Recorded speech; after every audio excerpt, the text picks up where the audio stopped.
só me socorrer aqui, fazendo um favor. Hoje eu quero retomar, na verdade, a série de reflexões que eu tenho feito com os irmãos em Efésios, capítulo 1, não é? Depois de um mês sem falar sobre o capítulo 1 de Efésios, hoje nós vamos retomar o verso 18 e o verso 19, algumas partes do verso 19, mas na verdade nós vamos focar mais no verso 18. Então, lembrando que nós estamos vindo do verso 1, já há mais de um ano, e hoje a gente começa o verso 18. Se Deus quiser e permitir, eu quero terminar o capítulo 1 ainda esse ano. Faltam aí, são 23 versículos, então nós estamos no verso praticamente 18. Esses próximos domingos aí, se Deus permitir, do mês de dezembro, né? Porque novembro eu vou ficar só no verso 18 ainda. Mas vamos lá. O foco desse verso 18 e o verso 19, o Paulo vai apresentar aqui, na verdade, um alvo e 3 objetivos do cristão, não é? Quando você olha o verso 18 e o verso 19, se você não focalizar neste tema principal, fica difícil para você compreender esse texto separadamente, como nós estamos vindo já numa caminhada verso a verso. Então, por termos dado aí um mês de prazo e o intervalo, eu preferi colocar aqui esse tema, um alvo e 3 objetivos, para a gente retomar de um modo que fique mais fácil para nós entendermos. Então, vamos fazer a leitura do texto. A Leila vai me auxiliar lendo o texto e depois nós vamos comentando aí de acordo com a direção aqui da palavra de Deus.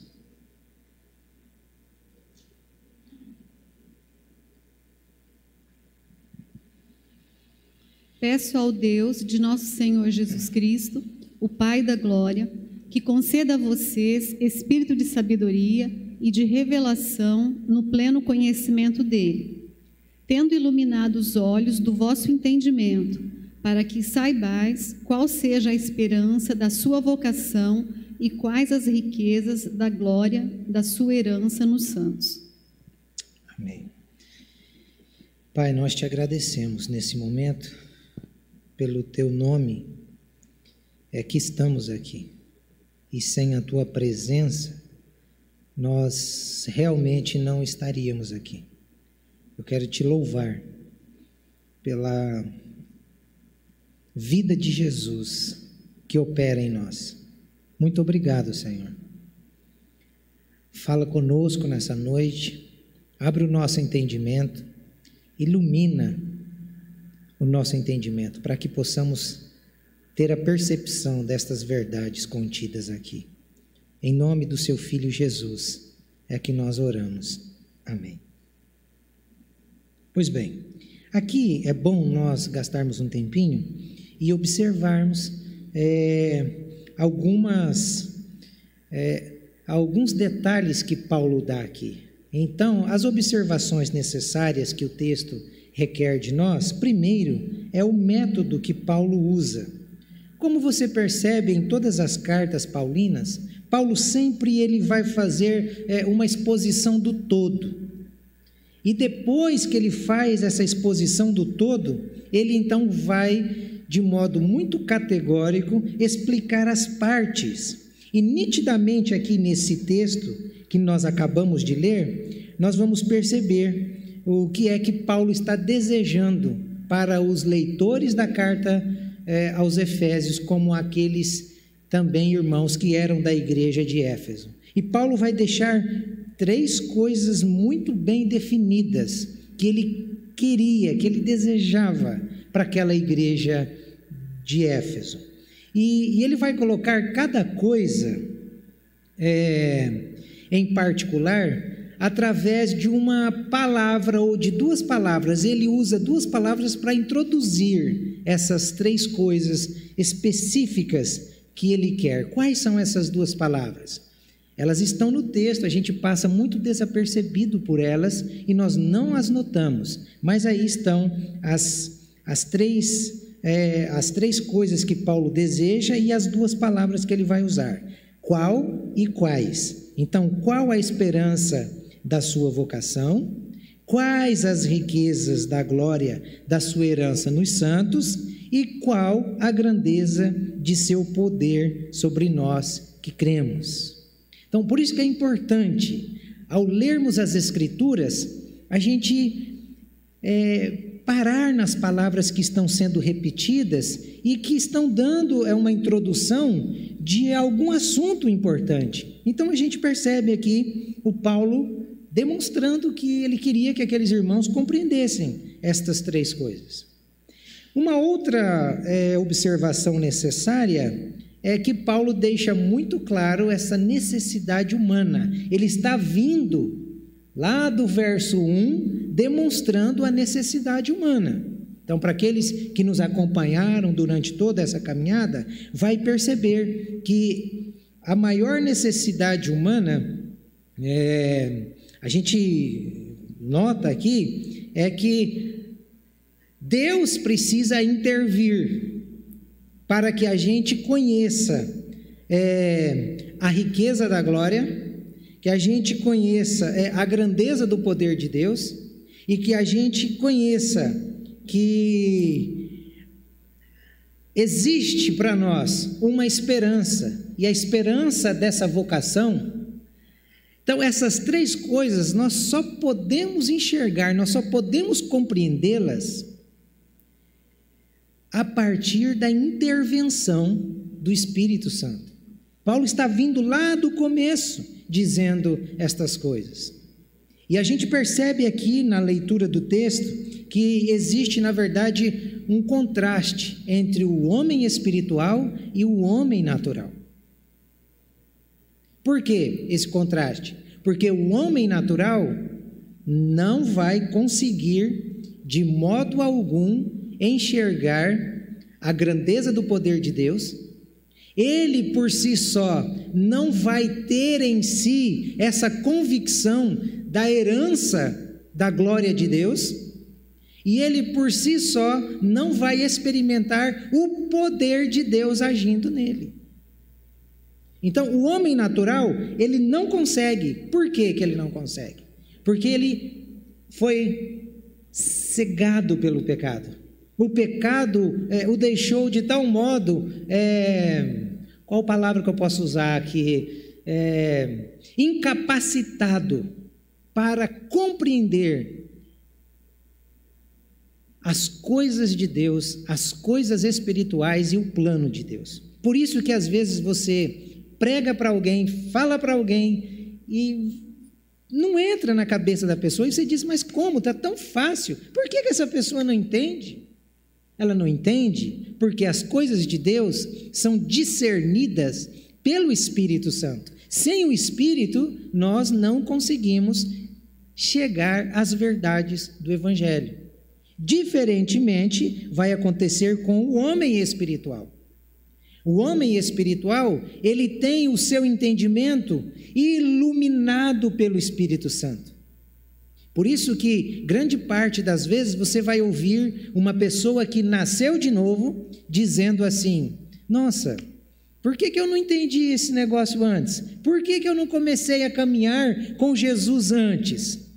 Nossa, eu não queria Jesus. E como que hoje eu estou seguindo Jesus? Nossa, eu blasfemava contra os crentes e hoje eu sou um deles. Por quê? Porque ele foi iluminado, o seu entendimento foi iluminado pelo Espírito Santo e ele voltou a ver novamente. Ele estava cego, agora ele tem a revelação da verdade do Espírito Santo. Então aí a gente consegue diferenciar. É a mesma coisa daquelas pessoas que ficam cegas sem perder os olhos. Mas existe isso? Existe. Pessoas que ficam cegas sem perder os olhos. O cristalino dos olhos delas estão ali, em perfeito estado, mas nasce uma pele sobre esse cristalino que impede a pessoa de ver a luz do sol, as belezas da criação de Deus, e essa pele é conhecida como catarata.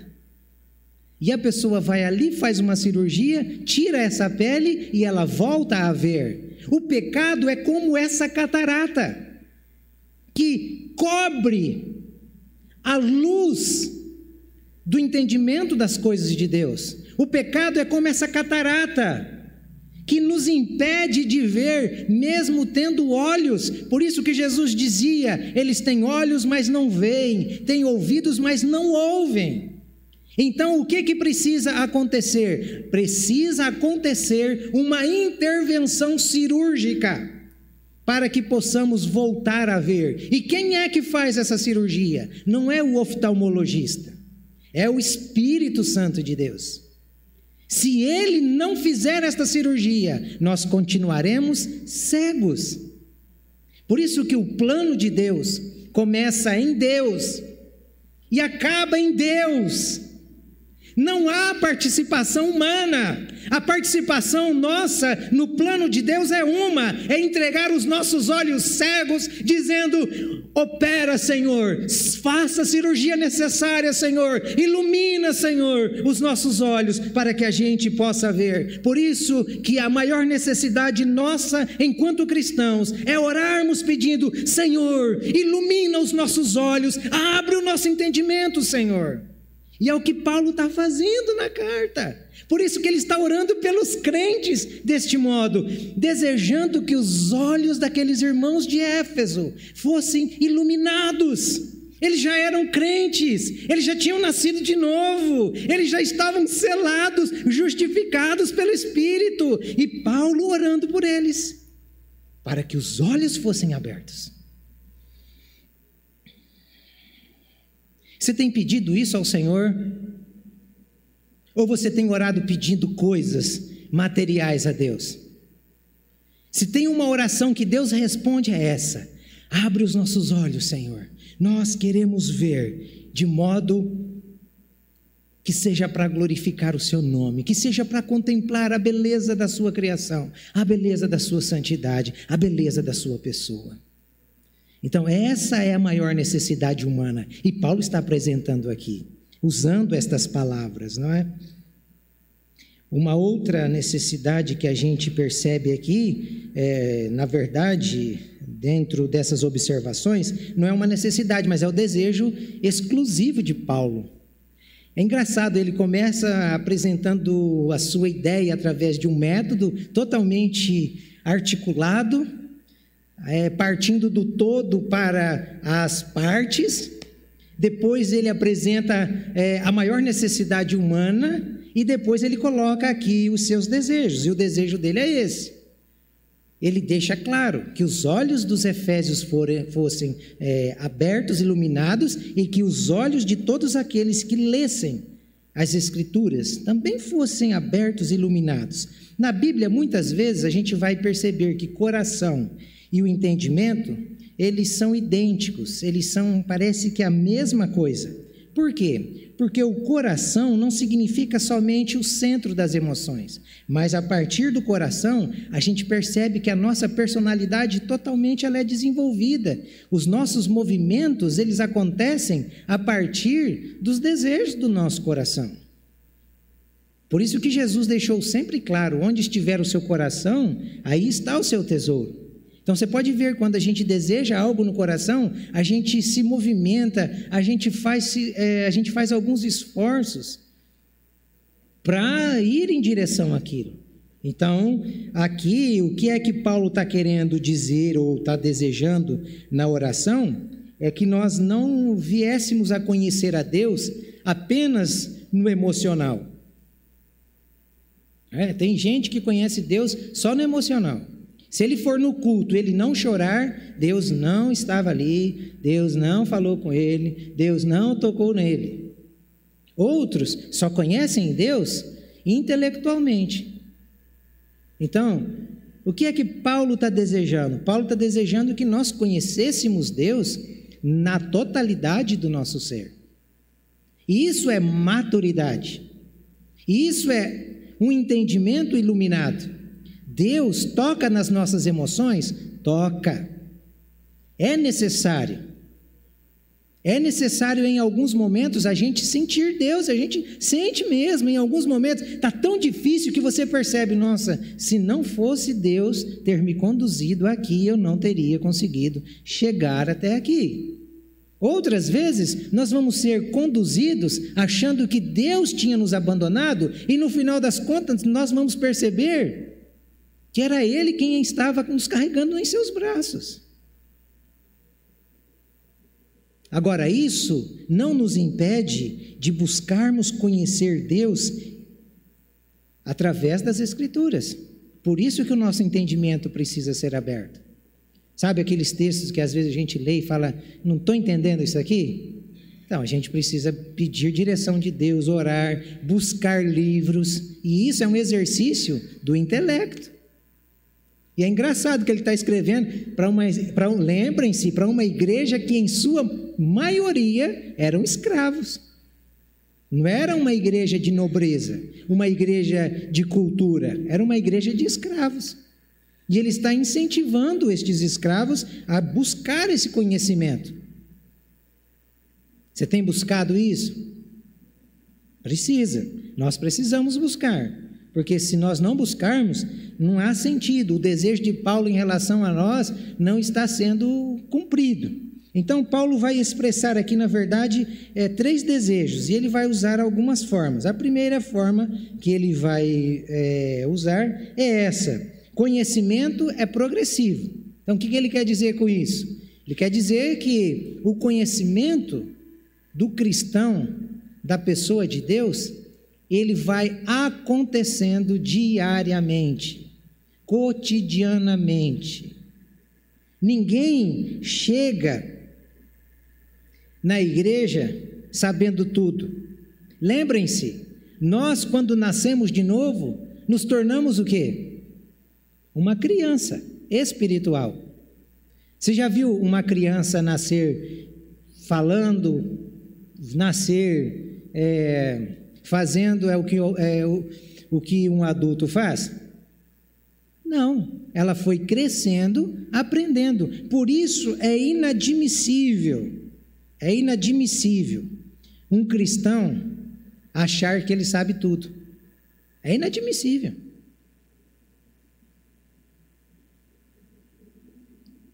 Por isso que é importante a gente vir para a escola bíblica dominical. A gente não sabe tudo, a gente tem que aprender. Os que estavam com saudade já vão perdendo a saudade agora. Tem que vir, tem que estudar. A gente precisa aprender. Porque se não aprender, que sentido há na nossa vida cristã? Então, o conhecimento ele é de modo tão progressivo que, para deixar assim algo simples, nós hoje temos que saber mais do que sabíamos 3 a 5 anos atrás. Se nós não soubermos mais do que sabíamos 3 a 5 anos atrás,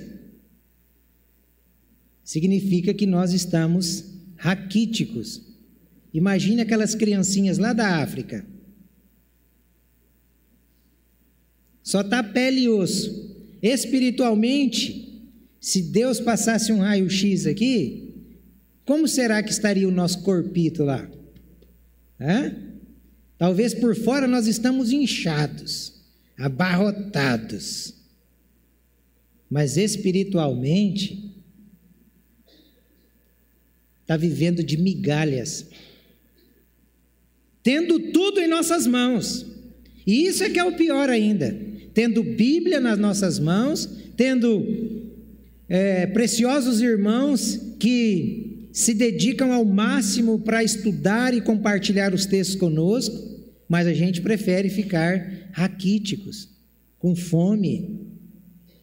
Então, Paulo está querendo que a gente entenda que o crescimento é progressivo, e nós precisamos Buscar esse conhecimento, não vai cair do céu, não. O outro desejo de Paulo é a necessidade da iluminação. Então, em outras palavras, enquanto nós estivermos aqui nessa vida, nós necessitaremos de que a obra iluminadora do Espírito Santo abra o nosso entendimento. Por quê? Porque as Escrituras é igual ao maná que caía no deserto. Quando eles tinham que pegar aquele maná? Todos os dias. Todos os dias. E se nós não estivermos com a mente iluminada pelo Espírito Santo, a gente acha que o maná ou que a Bíblia a gente só pega no domingo à noite, quando aí a pessoa que vai compartilhar a palavra lê. E ainda tem uma folga que no dia que é o meu dia, eu nem preciso de abrir, que eu já trago tudo pronto, né? Os textos projetados, tudo ali. Eu peguei durante a semana, todos os dias, as Escrituras. E eu trouxe para você aquilo que eu peguei. Mas nós precisamos ter, cada um de nós, esse contato com as Escrituras. É o seu maná, é o meu maná. Esse maná aqui, eu comi a semana toda e eu estou dividindo agora com você. O que você comeu essa semana? Espiritualmente. Diz para mim, o que você comeu espiritualmente? Está vendo? Difícil. Então nós precisamos pensar, o que é que nós vamos fazer daqui para frente? Nós vamos continuar assim? Não, irmãos.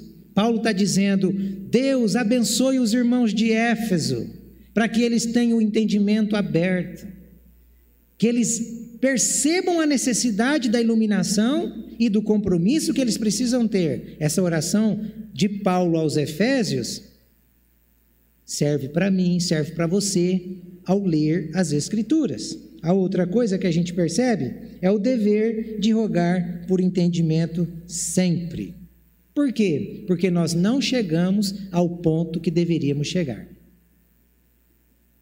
E nós só chegaremos ao ponto que devemos chegar quando o nosso entendimento for iluminado diariamente. Então, o que nós precisamos fazer? Nós devemos nos empenhar para o estudo das Escrituras e principalmente das doutrinas bíblicas. O que é mais prazeroso? Seja sincero. Um estudo de doutrinas bíblicas ou uma programação de entretenimento? O que é que Paulo está querendo para aqueles irmãos?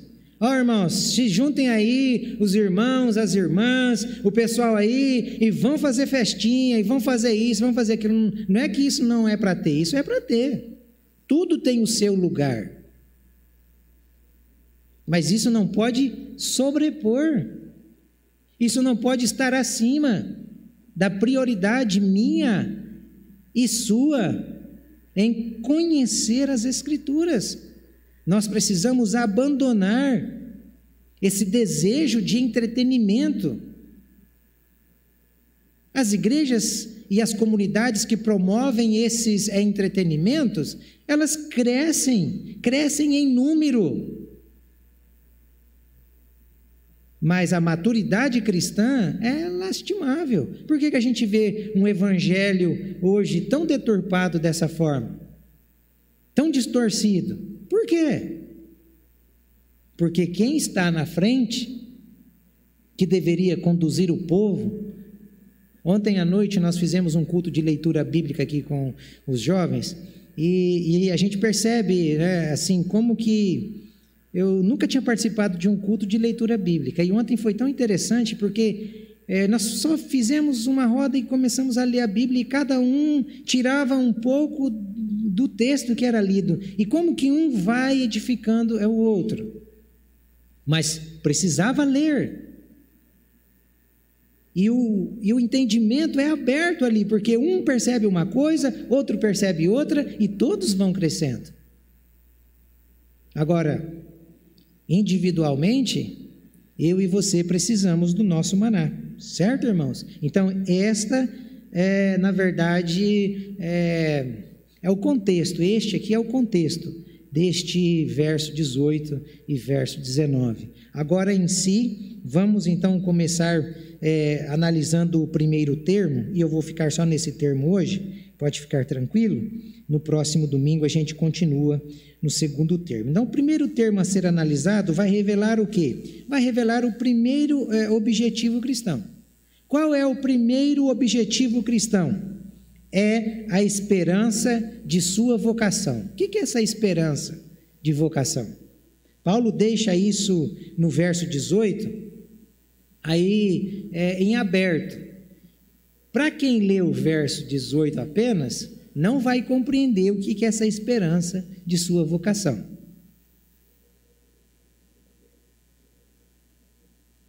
Mas vamos lá. Paulo vai usar aqui duas palavras que no nosso vocabulário elas são bem conhecidas. E por nós já conhecermos essas duas palavras, nós interpretamos esse texto de modo equivocado. Quais são as duas palavras aí? Esperança e vocação. O que é que Paulo está querendo dizer aqui com essas duas palavras? Eu separei as duas para a gente analisar uma a uma. Esperança, na nossa língua, é algo que a gente espera. Tá certo, é algo que a gente espera. E nas Sagradas Escrituras, em alguns textos, vai demonstrar que essa esperança realmente é algo que as pessoas estavam esperando. Mas eu achei fantástica a maneira que Dr. Martyn Lloyd-Jones ele define essa palavra esperança, porque aqui ele coloca um ponto dizendo que não é algo que a gente está esperando apenas, mas é algo que nós temos certeza. Porque Paulo liga essa esperança com a herança. A esperança está ligado com a herança. Qual a herança? A herança da sua glória. Que herança Deus nos deu? Então, Paulo está querendo, em outras palavras, dizer que o cristão que teve o seu entendimento aberto, iluminado, ele tem essa esperança, e essa esperança é traduzida em certeza de vida eterna, certeza de salvação, porque a esperança está ligada com a herança que Deus nos deu é a vida eterna em Cristo Jesus. Você que está aqui tem esta certeza de que se você partisse agora, você está seguro nas mãos de Deus. Você, no último dia, no dia da ressurreição, você ouvirá o seu nome sendo chamado para desfrutar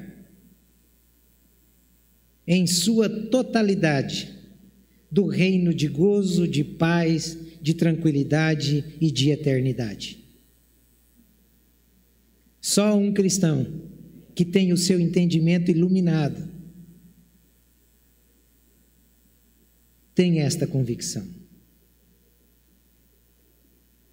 Qual é a outra palavra? Vocação.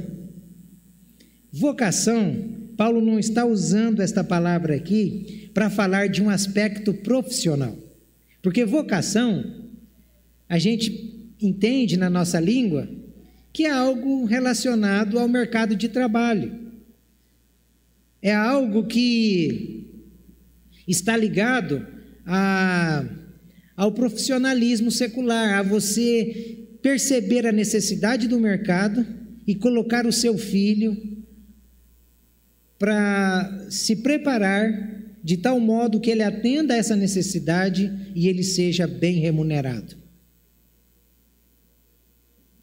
Ainda que ele não tenha essa vocação.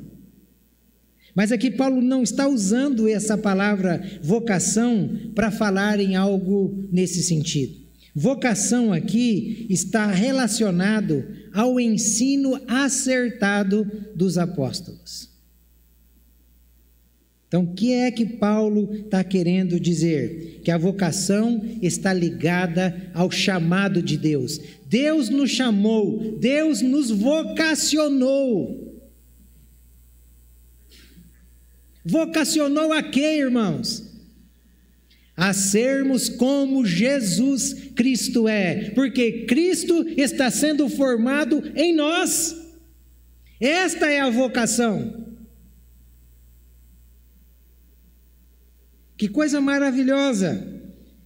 Porque dentro dessa vocação existem dois chamados. Quais são esses dois chamados? O chamado geral e o chamado específico. Existem pessoas aqui dentro que participam destes chamados, o chamado geral e o chamado específico. Como que nós podemos entender o chamado geral? O chamado geral está em Atos, capítulo 17, verso 30 e 31. Vamos ver, a Leila vai ler o texto. Veja o que é o chamado geral. Deus não levou em conta os tempos da ignorância, mas agora Ele ordena a todas as pessoas, em todos os lugares, que se arrependam. Porque Deus estabeleceu um dia que julgará o mundo com justiça, por meio de um homem que escolheu, e deu certeza disso a todos, ressuscitando-o dentre os mortos. O que é que vemos nesse texto? Vemos o chamado geral. O evangelho, por si só, deve ser anunciado chamando de modo geral. Percebam, este evangelho deve ser pregado por toda criatura, deve ser pregado por todos os lugares e a todas as criaturas. Esse é o chamado geral. E como ele deve ser pregado? Venha receber a sua bênção? Não. Como ele deve ser pregado? As pessoas devem ser chamadas ao arrependimento. Qual é, então, a mensagem do evangelho dentro do chamado geral?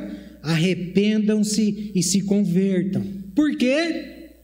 Porque Deus haverá de julgar o mundo. E Ele deu prova de que julgará o mundo. Como?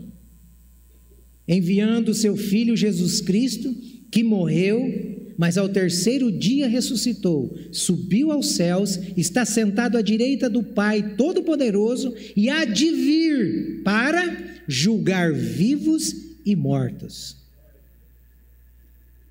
Então, este é o chamado geral. Muitas pessoas estão aqui dentro e foram chamadas. Estão aqui por causa do chamado geral. E muitas dessas pessoas que entenderam esse chamado geral, não têm a certeza, como tem aqueles que especificamente também tiveram esse chamado. Efésios, capítulo 1, verso 18. Espera aí, é o texto que está em cima. Então, quando a gente percebe para o texto lá da nossa proposta inicial, você percebe que o texto não é um texto direcionado ao chamado geral. Paulo está orando por aqueles que já foram alcançados. É pessoas que já fazem parte do chamado específico, pessoas que já foram seladas. E aí, o que a gente vai perceber? Nós vamos perceber é que dentro de nós existe uma testificação. Se não há essa testificação, é só Deus que pode dar isso. Não é um certificado de batismo, Não é você tomar um banho que vai autenticar a vida de Deus em você. Não é. Não é.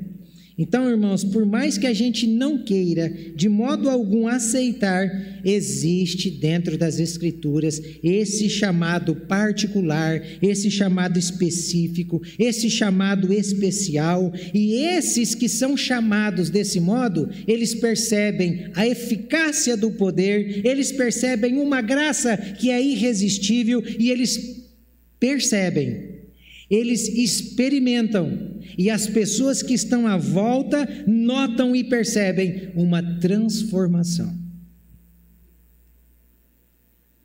Se estamos vivendo o Evangelho dentro de um chamado específico, aconteceu uma transformação dentro de nós.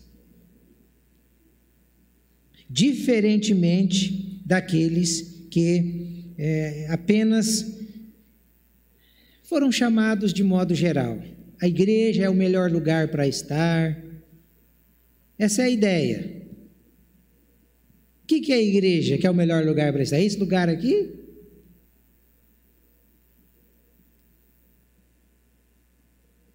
Sabia que esse lugar aqui, se nós saíssemos, o dono do prédio poderia alocar isso aqui para uma boate, para um motel, poderia fazer qualquer coisa.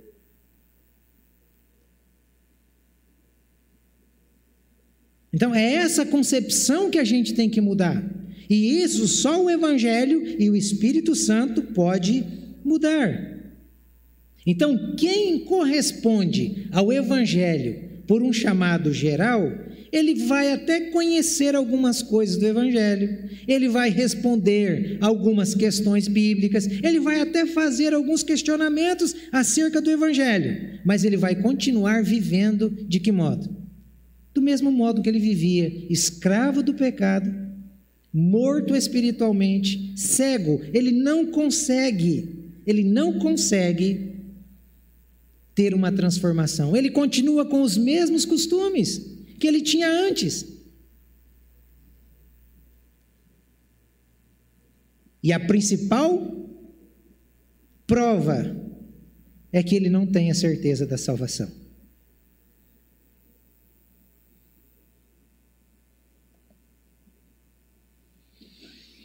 Então Deus, pelo Evangelho, envia esse chamado geral ao mundo. Mas o arrependimento para a salvação, ele é gerado pelo Espírito Santo. Só o Espírito Santo pode gerar isso em nós. Isso é tão claro que Pedro pecou contra Jesus, negando Jesus. Judas pecou contra Jesus, traindo Jesus. Aparentemente, um alcançou salvação e o outro perdição. Como que se explica isso?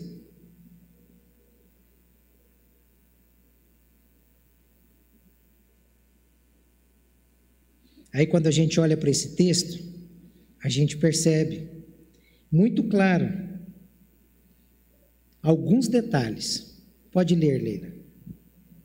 Não falo a respeito de todos vocês, pois eu conheço aquele que escolhi, mas é para que se cumpra a Escritura.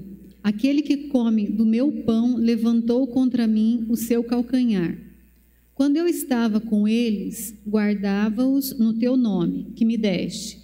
Eu os protegi e nenhum deles se perdeu, exceto o filho da perdição, para que se cumprisse a Escritura. Aí a gente, para trazer luz a esse texto, Mateus 27, 3, Mateus 26, 75 e 2 Coríntios 7, 10. Então Judas, que o traiu, vendo que Jesus havia sido condenado, tocado de remorso, devolveu as 30 moedas de prata aos principais sacerdotes e aos anciãos. Então Pedro se lembrou da palavra que Jesus tinha dito: antes que o galo cante, você me negará 3 vezes. E saindo dali, chorou amargamente. A tristeza, segundo Deus, não produz remorso, mas sim um arrependimento que leva à salvação, e a tristeza, segundo o mundo, produz morte. Como que se explica isso? Judas, ele chorou de remorso. Por que remorso? Remorso porque o plano dele deu errado.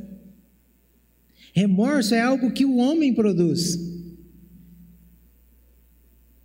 Pedro chorou amargamente e chorou de arrependimento, porque ele se lembrou do que, irmãos? Da palavra que Jesus havia lhe dito. O que é que proporciona ao homem remorso e o que é que proporciona ao homem arrependimento? Está muito claro no texto. Remorso é coisa da nossa consciência, de algo que deu errado. Planejávamos de um jeito, mas aconteceu de outro. Então eu tenho remorso e choro por remorso. Agora, arrependimento é algo que é produzido pela palavra de Jesus. Jesus deu uma palavra para Pedro dizendo: Pedro, hoje você vai me negar. Antes que o galo cante 3 vezes. E Pedro disse: não, eu vou contigo até a morte. E quando Pedro nega pela 3ª vez, o galo canta.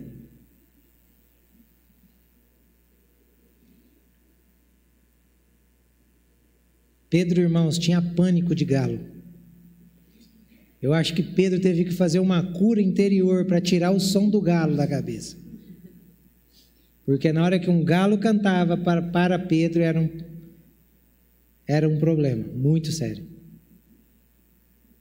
E Pedro sai e chora amargamente, porque ele se lembra da palavra que Jesus havia lhe dado. Então, sem palavra de Deus, não há arrependimento. Sem palavra de Deus, não há cura.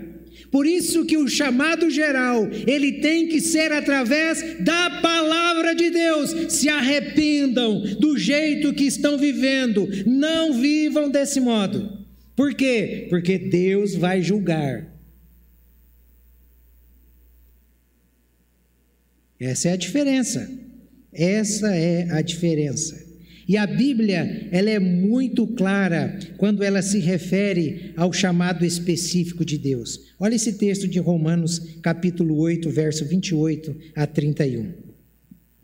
Sabemos que Deus age em todas as coisas para o bem daqueles que o amam, dos que foram chamados de acordo com o seu propósito.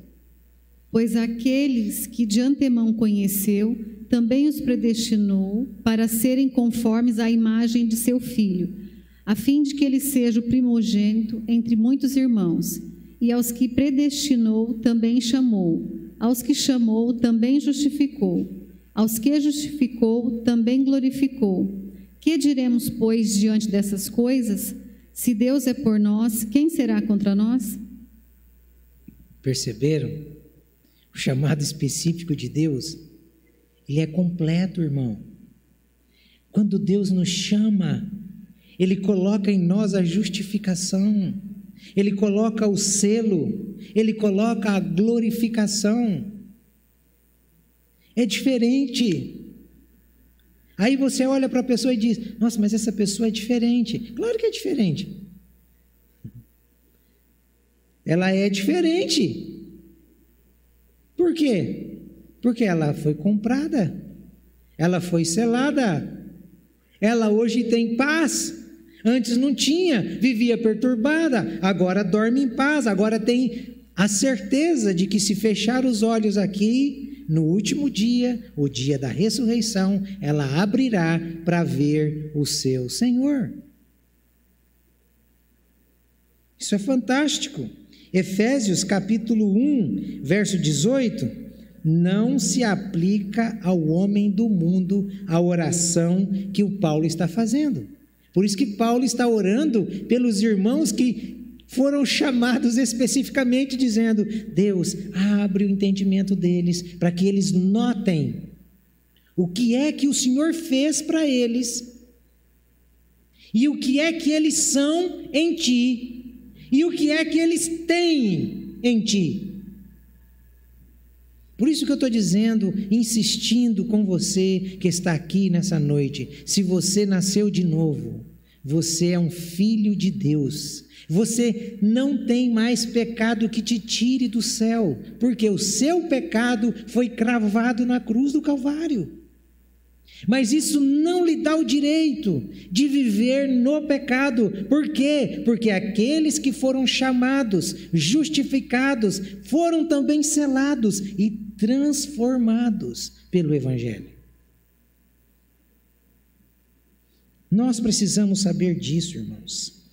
Esse texto de 2 Timóteo, capítulo 1, verso 8, a parte B, o verso 10, a parte A, e Hebreus, capítulo 3, verso 1, deixa muito claro essa questão do chamado específico e da vocação. Olha só que textos lindos. Segundo o poder de Deus que nos salvou e chamou com uma santa vocação, não segundo as nossas obras, mas segundo o seu próprio propósito e graça que nos foi dada em Cristo Jesus, antes dos tempos dos séculos e que é manifesta agora pela aparição do nosso Salvador Jesus Cristo.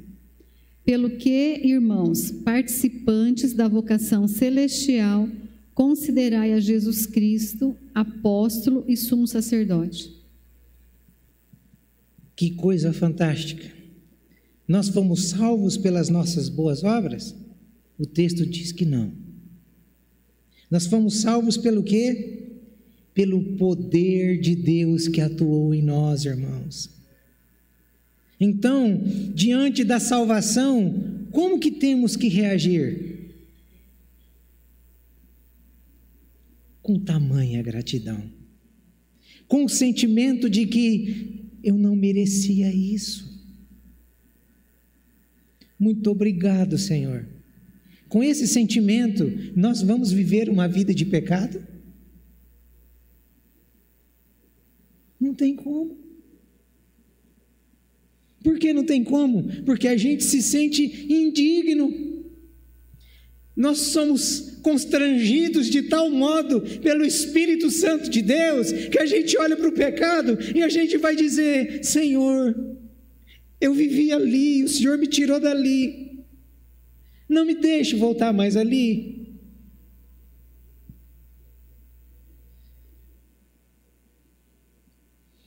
É isso que nos fortalece, é isso que nos vivifica. E aí o autor aos Hebreus diz: irmãos e santos, participantes da vocação celestial. Irmãos e santos, participantes. Que vocação é essa? Está vendo que não está ligado a nada com o profissionalismo? Não está ligado a nada. Por isso que, diante da salvação, não importa se você é um advogado, é um juiz, é um médico, é um pedreiro, é um gari, não importa.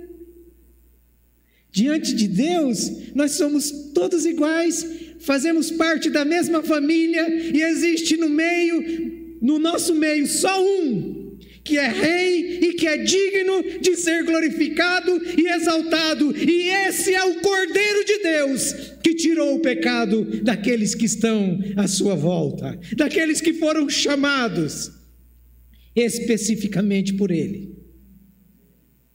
Quem é digno de ser glorificado? Só Ele. É diante dele que a gente se prostra, é diante dele que a gente se rende, é diante dele que a gente diz: glória a Deus nas alturas e paz na terra aos homens, a quem Deus quer bem. É só diante do Cordeiro, de ninguém mais. Glórias, pois a Ele.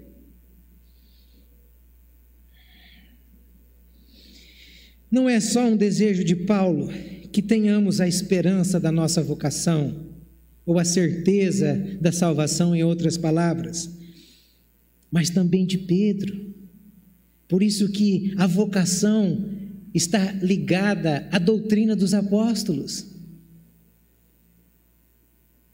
A igreja brasileira está morrendo porque os pastores abandonaram as doutrinas. Isso que eu estou fazendo aqui, irmãos, pode parecer maçante, chato, mas isso daqui é o que vai fortalecer a nossa fé.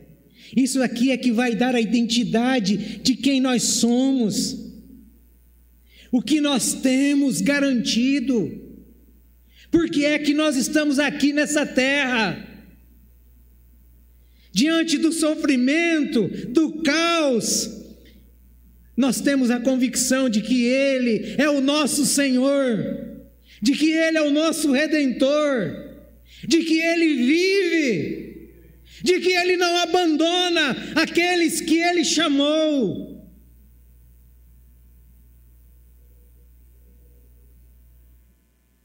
Então olha o que Pedro vai dizer, segunda carta, capítulo 1, verso 10. Portanto, irmãos, procurai fazer cada vez mais firme a vossa vocação e eleição, porque fazendo isto, nunca jamais tropeçareis. Este é o segredo de uma vida cristã vitoriosa. Este é o segredo de uma vida cristã triunfante. Este é o desejo de uma vida cristã saudável. Deve ser muito triste para um evangélico, para um católico, para qualquer outra religião, estar caminhando dentro de uma igreja, de uma comunidade, e ele não ter a certeza de sua herança, a certeza de vida eterna. Deve ser muito triste. Por isso que se levantou Martim Lutero, por isso que se levantou João Calvino. É por isso, para pregar estas verdades e despertar o povo de Deus, o povo escolhido, justificado, separado, santificado, que está sendo formado Cristo neles. É por isso, é só por isso. Essa segurança que devemos ter é fruto de duas verdades. Primeira verdade: só tem essa segurança quem tem o conhecimento de Deus, emocionalmente e intelectualmente. Que tem o conhecimento, em outras palavras, de Deus na totalidade do seu ser. O Deus do meu choro também precisa ser o Deus da minha prática. O Deus que me leva a orar também precisa ser o Deus que governa o meu andar, o meu viver, a minha prática. Esse é o Deus da totalidade. Esta é a forma que Paulo está encontrando para dizer que só tem segurança quem conhece Deus. Olha o que as Escrituras diz. Tiago, capítulo 1, verso 17. Toda boa dádiva e todo dom perfeito vem do alto, descendo do Pai das luzes, que não muda como sombras inconstantes. Toda boa dádiva e todo dom perfeito vem do alto. Quem fez aliança conosco?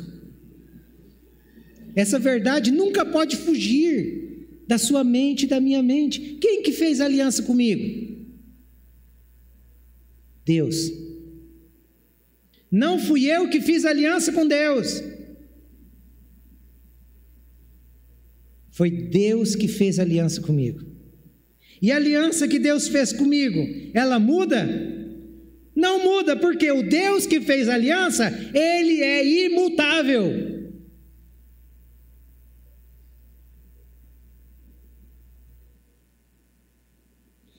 para mostrar quão sério é essa aliança que Deus fez conosco, olha o que o autor aos Hebreus menciona, algo também que o profeta Isaías diz lá no seu livro, mas olha o que o autor aos Hebreus menciona, para mostrar a seriedade da aliança que Deus fez com o seu povo.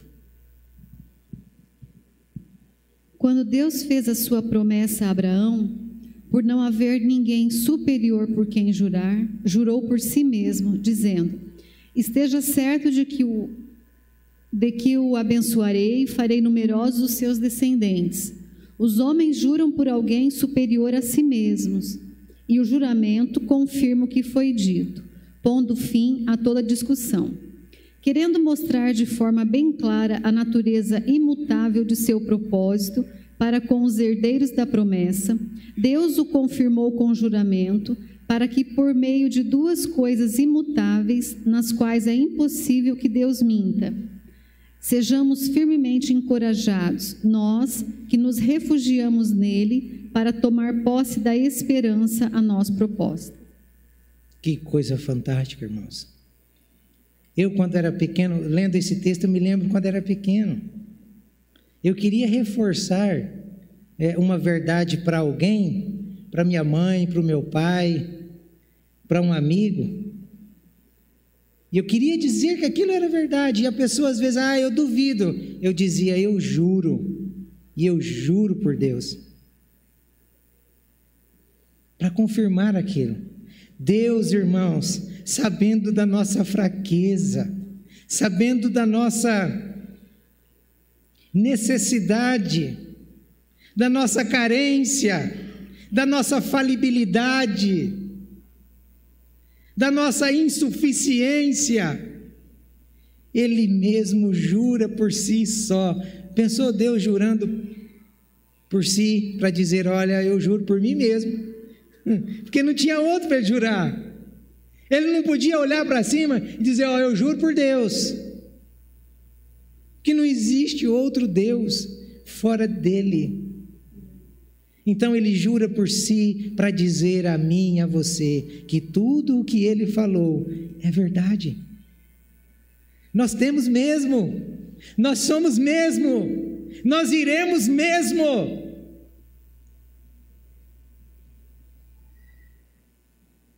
A última verdade aqui é o poder de Deus.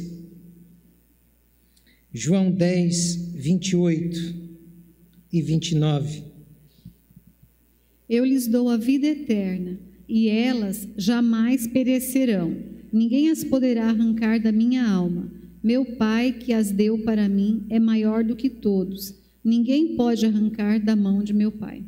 O Deus que arquitetou o plano salvífico, o plano redentor,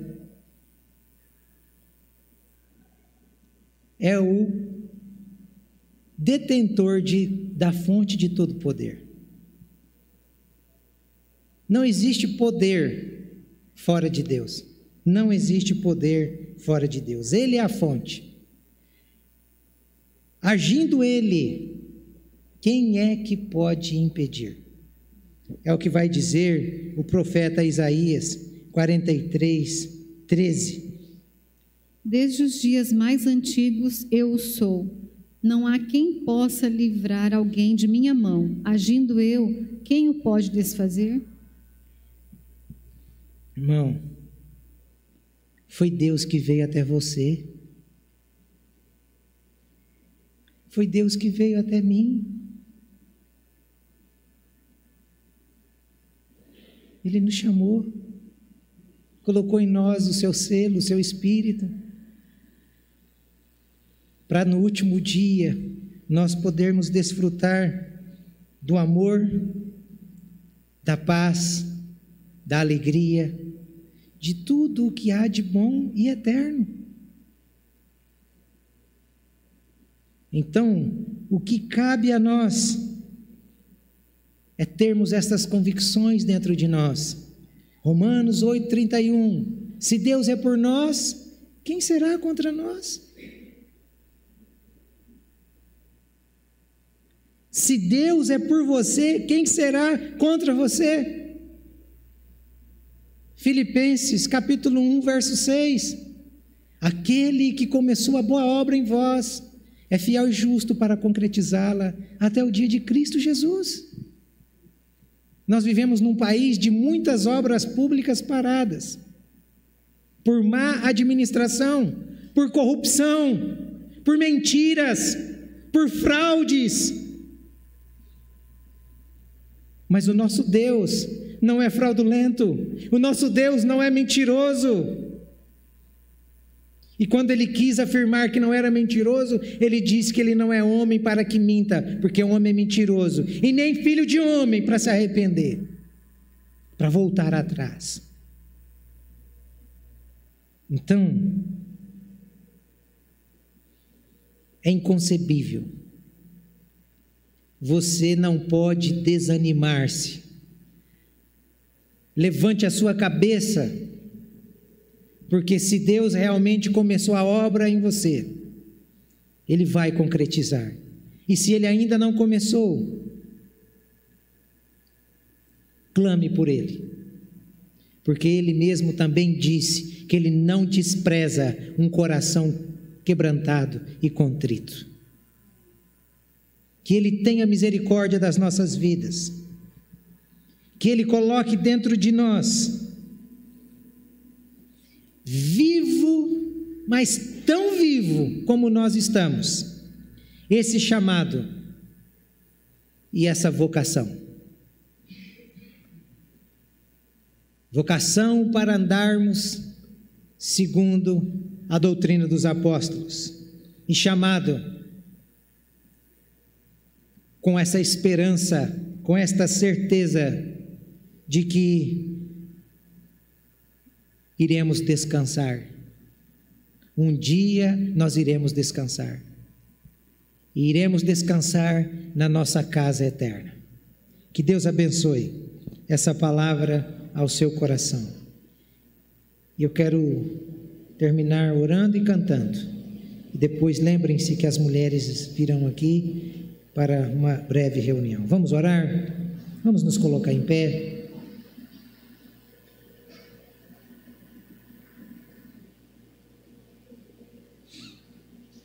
Senhor, tem misericórdia das nossas vidas, ó Pai. Muitas vezes nós, por ignorância, desprezamos as verdades da Sua palavra e deixamos as coisas desse mundo nos perturbar, roubar a nossa paz, a nossa alegria. Deixamos as coisas desse mundo nos escravizar de tal modo que passamos desapercebidos da nossa maior necessidade, que é conhecer o Senhor e sermos conhecidos do Senhor. Ajude-nos, ó Deus, a sairmos daqui dispostos a buscá-lo, dispostos a experimentá-lo.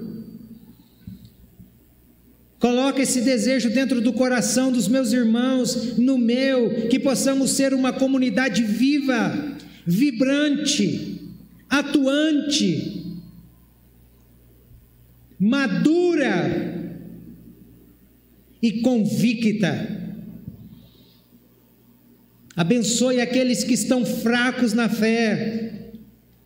Quebre as algemas de Satanás, tire a cegueira de Satanás e do pecado dessas vidas.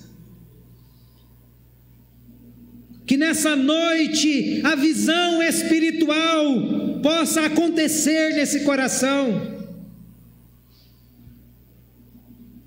Em nome de Jesus, que correntes e grilhões que escravizam vidas, que foram chamadas de modo geral e continuam vivendo uma vida mundana, perdidas dentro da igreja, que esta seja uma noite de livramento, de libertação, e de transformação. Incomoda, Senhor, para que aqueles que realmente são teus não vivam uma vida de pecado e uma vida mundana, bebendo e comendo na mesa de Satanás.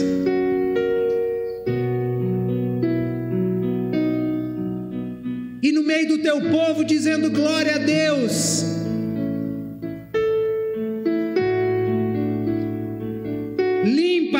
Limpa a tua comunidade e o teu povo, porque o dia se aproxima, ó Pai,